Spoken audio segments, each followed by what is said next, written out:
ধন্যবাদ, আপনার উত্তরটা ভালো লাগলো। আমি কোরআনের উপর এক্সপার্ট নই, আপনি এক্সপার্ট। তবে কোরআনের ইংরেজি অনুবাদ পড়েছি, সেখানে যা পড়েছি তার উপরে কিছু প্রশ্ন করতে চাই। কোরআনের ইংরেজি অনুবাদে আমি পড়েছি যে বলা হয়েছে তাওরাত, জাবুর, ইনজিল, যে এইগুলো আল্লাহ তাআলার বাণী, তাই না? কিছু জায়গায় বলা আছে যে এই আল্লাহর বাণীকে কেউ বদলাতে পারবে না।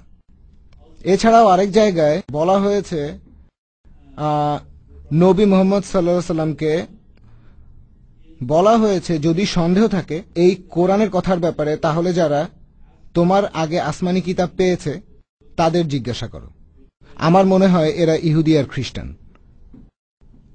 কোরআনের এই আয়াতগুলো পড়ে আমার মনে হয়েছে যে যদি তাওরাত, জাবুর আর ইনজিল এগুলো আল্লাহর বাণী হয়, কেউ তাদের বদলাতে পারবে না। আর এটা যে মুহাম্মদ সাল্লাল্লাহু আলাইহি সাল্লাম এর মনে যদি কোরআনের কথা নিয়ে সন্দেহ থাকে, তাহলে তিনি ইহুদি আর খ্রিস্টানদের জিজ্ঞাসা করবেন। আর এটা কি সম্ভব যে পবিত্র বাইবেল আসলে বদলায়নি? এটা মানুষ কিভাবে বদলাবে যেটা আল্লাহ তাআলার বাণী?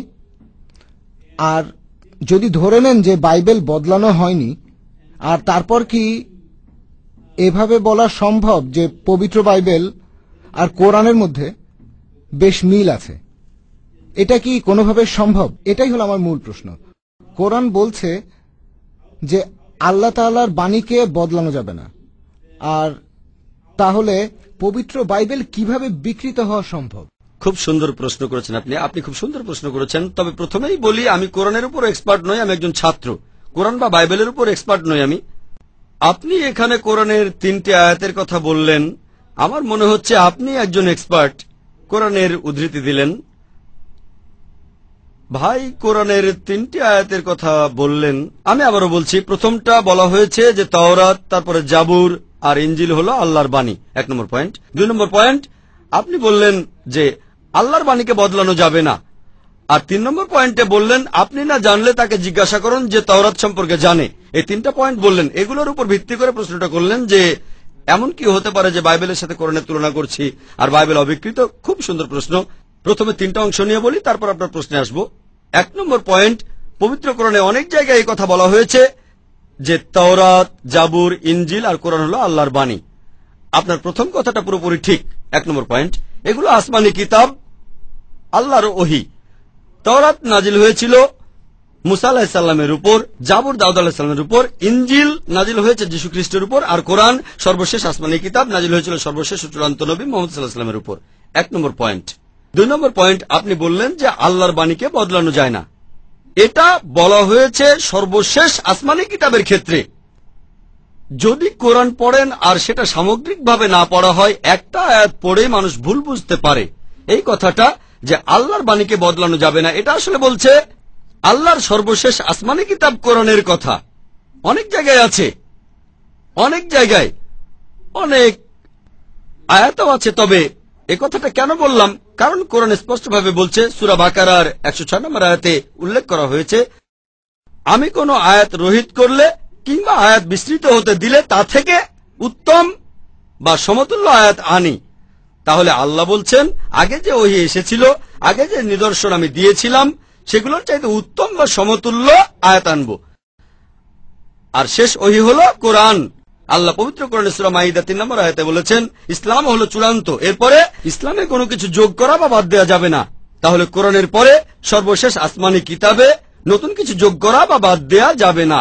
নিশ্চয়ই বুঝেছেন, আল্লাহর বাণী বদলানো যাবে না, তার মানে শেষ ওহীটা। এখন ধরেন ক্লাস 10 এর ছাত্রদের বললাম, এটা স্কুলের শেষ ক্লাস, ক্লাস 10 এর কথা বলছি। কেউ যদি মনে করো আমি ক্লাস 5 বা 6 কে বলছি, সেটা তাহলে বোঝার ভুল। স্কুলের শেষ ক্লাসটা হলো বোম্বে মানে ইন্ডিয়ায়, বাইরের দেশে শেষ ক্লাস হয়তো 11 বা 12 হতে পারে। তাহলে যদি বলি যে ক্লাস 10 হলো স্কুলের শেষ ক্লাস, যদি বলি এই ক্লাসটাই শেষ, ক্লাস 10 এর ছাত্রদের আমি বলছি, কেউ যদি এটা শুনে ভাবে যে ক্লাস 6 হলো শেষ ক্লাস, এটা তার বোঝার ভুল। তাহলে আল্লাহর এই বাণীকে বদলানো যাবে না, কারণ অনেক আয়াতে আছে আল্লাহ বদলে দেবেন। কেন বদলে দেবেন? যুক্তি বলে, ধরেন কেউ বলল কেন এভাবে আসলো, প্রথমে তাওরাত, তারপর জাবুর, ইনজিল, কোরআন, প্রথমে কেন কোরআন এলো না? যেন আমার ছেলে বলছে আমি ডাক্তার হতে চাই, প্রথমে কেন মেডিকেল কলেজে ভর্তি করলে না? আমার ছেলেকে তো আগে স্কুলে যেতে হবে, প্রথমে প্রাইমারি স্কুল, তারপর হাই স্কুল, তারপর কলেজে যাবে, হায়ার সেকেন্ডারি, তারপর সে মেডিকেলে পড়বে। এগুলো স্টেজ। প্রথমে মেডিকেল কলেজে সে কিছুই বুঝতে পারবে না। একইভাবে আল্লাহ তাআলা, তিনি আমাদের স্রষ্টা, তিনি জানেন কখন কোনটা নাজিল করতে হবে। তাই মানুষের প্রয়োজন অনুযায়ী আল্লাহ বিভিন্ন সময়ে ওহী পাঠিয়েছেন। আর আল্লাহ তাআলা জানতেন যে 1400 বছর আগে সেটাই সঠিক সময় যে শেষ ওহী নাজিল করতে হবে, তাই করলেন। আগে এই আইনটা আলাদা ছিল। তৌহিদের মূল আইনটা যে আল্লাহ একজন, সালাত আদায় করা, মূল জিনিসটা এক। তবে ভেতরের খুঁটিনাটি সেগুলো বদলাতে লাগলো। আর সর্বশেষ ওহী হলো পবিত্র কোরআন। এটার পরে কিছুই যোগ করা যাবে না বা বাদ দেয়া যাবে না। আল্লাহ সূরা মাইদা 3 নম্বর আয়াতে বলেছেন, আজ আমি তোমাদের দিন পূর্ণাঙ্গ করলাম, ইসলামকে দিন মনোনীত করলাম, তোমাদের প্রতি আমার অনুগ্রহ সম্পূর্ণ করলাম, শেষ। তাহলে পবিত্র কোরআনের কথা বদলাবে না, অন্যান্য ধর্মগ্রন্থগুলো না। 2 নম্বর পয়েন্ট, পবিত্র কোরআনে আছে আল্লাহ তাআলা বদলে দেবেন।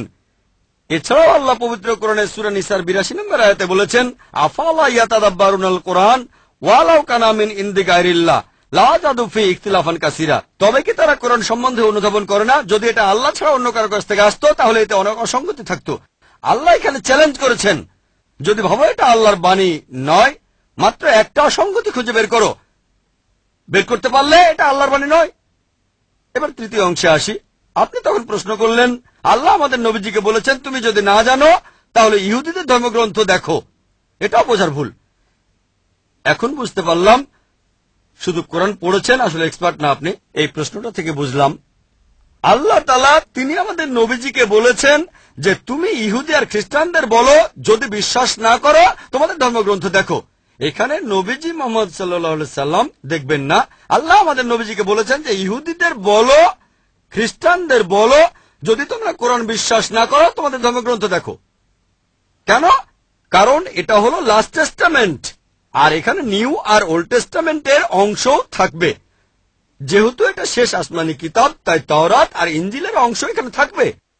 তাই আল্লাহ তাআলা আমাদের নবীজিকে বলেছেন যে ইহুদি আর খ্রিস্টানদের বলো, যদি এটা না মানো, আপনাকে বলছি আপনি যদি এটা না মানেন যে শুকরের মাংস নিষিদ্ধ, আপনাদের বাইবেলে দেখেন ডিউটেরোনমি 14 নম্বর অধ্যায়ের 8 অনুচ্ছেদে আছে, বুক অব লেভিটিকাস 11 নম্বর অধ্যায়ে আছে, বুক অব আইজায়া 65 অধ্যায়ে 2 থেকে 5 অনুচ্ছেদে আছে। এগুলো রেফারেন্স, যাতে করে আপনারাও চেক করে নিতে পারেন। আমি আসলে আপনার কাজটা একটু সহজ করে দিচ্ছি, কারণ এমনিতে খুঁজতে গেলে 1 ঘন্টা লাগতে পারে, 2 ঘন্টাও লেগে যেতে পারে, জানলে সময় লাগবে 2 মিনিট।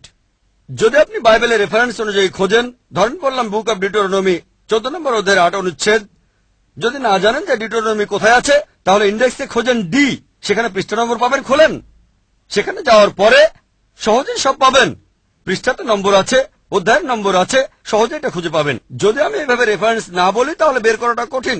শব্দ ধরে খুঁজে বের করবেন, এভাবে খুঁজে পেতে পারেন, নাও পেতে পারেন, কারণ সেখানে রেফারেন্স নেই। তাহলে একইভাবে আমাদের নবীজি তার মতো করে আমিও আল্লাহ তাআলার নির্দেশনা মানছি, আর আমাদের নবীজি যেভাবে ইহুদি আর খ্রিস্টানদের বুঝিয়েছেন আমিও ঠিক একইভাবে বোঝানোর চেষ্টা করে যাচ্ছি। আমি আমাদের নবীজির একজন ছাত্র, তাঁর পথ অনুসরণ করছি।